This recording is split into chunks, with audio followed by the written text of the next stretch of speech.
нашим Твой ради. Господи помилуй, Господи помилуй, Господи помилуй. Слава Отцу и Сыну и Святому Духу, ныне и присно и во веков. Аминь. Отче наш, и же есть на небесе, да светится имя Твое, пред царствие Твое, да будет воля Твоя, яко на небесе на землю. Хлеб наш насущный дашь нам днес, и оставь долги наши, как же милостивым должником нашим. Не веди нас в искушение, но избави нас от лукавого. Это царство, сила и слава, Отцу и Сыну и Святому Духу, ныне и присно и во веков. Аминь. На Господа се помолим, Господи помилуй.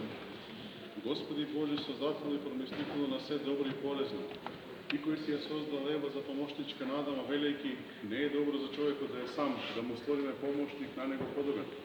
Ти си извел Ревека да биде жена на твој слуга Исак, а преку својот ангел Рафаел си го извел лошиот демон од керката на Рагуел, од несекната Сара, и си ја омажил за младиот Тобија. Ти преку својот голем угодник светителот Николај си ги избавил од нечестие трите бедни девојки и си ги задомил со честен брак.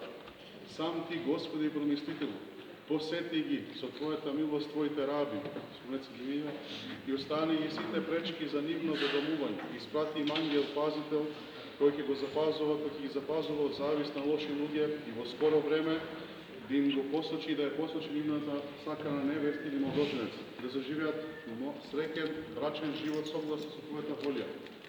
Прости ги, Господи, прегрешенијата на Твоите раби, сите овде присутни, за кои што се молат, помилувај ги и скоро и обрни ја болката во радост, а по молитвите на пречистата и пренеповечна Богица наша Богородица Секвежда Марија, на светите Николај Меликински чудотворец и на светите Петар и Петронија и на сите свети. Ти си надеж на безнадежните и Тебе слава Ти вознесуваме. На Отецот и Синот и Свети, од сега и секогаш и овеќе веков. Молитва ми се Рио наш и Господи се Христе Боже наш, помилуй нас. Святите Врони, Света Петра се молат за вас сите. Амин.